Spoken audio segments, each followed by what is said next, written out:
मनोज जरांगे यांच्या उपोषणाचा आंदोलनाचा आजचा 5वा दिवस आहे। मनोज जरांगे यांच्या भूमिकेला आणि त्यांच्या उपोषणाला पाठिंबा देण्यासाठी मराठा संघटनांनी आज बंदची हाक दिली आहे। याच पार्श्वभूमीवर आज जालना, बीड आणि नाशिकमधल्या अनेक गावांमध्ये बंद पुकारण्यात आलाय।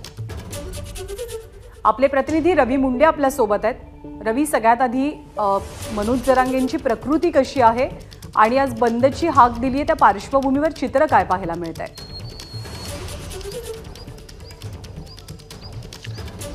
ज्ञानदा, खरं तर मनोज जरांगे यांची प्रकृती दिवसेंदिवस खालावत आहे। मात्र मध्यरात्री नारायणगडाचे महंत शिवाजी महाराज हे या ठिकाणी आले होते आणि त्यांनी मनोज जरांगे यांना पाणी पिण्याचा आग्रह केला आणि त्यांनी ग्लासभर पाणी पिल्याची माहिती आहे। मात्र अन्न पोटात नाही आहे, त्यामुळे आज 5वा दिवस आहे आणि प्रकृती खूप ढासळत चाललेली आहे।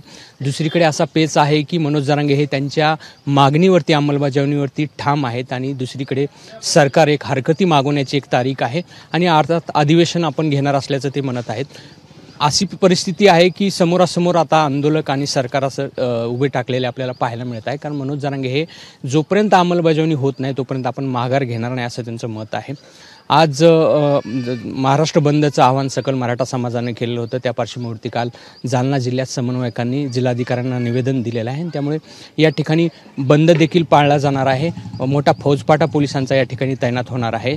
2 SP असतील, अपर पोलीस अधीक्षक आहेत आणि इतर अधिकारी 15 अधिकारी आणि जवळपास 200 पोलिसांचा बंदोबस्त या पंचकृषीमध्ये लावण्यात आलेला आहे।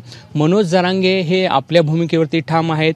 काल सरकारचं शिष्टमंडळ म्हणून विभागीय आयुक्त आलेले होते, जालना जिल्हाधिकारी होते, मात्र त्यांच्यामध्ये कुठल्याही प्रकारचा समन्वयातून तोडगा निघालेला नाही आहे। मनोज जरांगे हे आपल्या मागणीवरती ठाम आहे की सरकारने आता कुठल्याही परिस्थितीमध्ये सगळ्या सोयऱ्यांच्या बाबतची जी अधिसूचना आहे त्याची अंमलबजावणी केली पाहिजे, त्याचं कायद्यात रूपांतर केलं पाहिजे।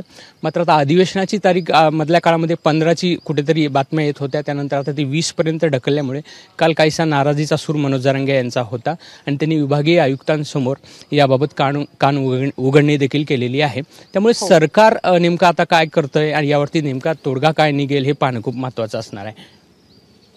धन्यवाद रवी या सगळ्या माहितीबद्दल। ABP माझा, उघडा डोळे बघा नीट।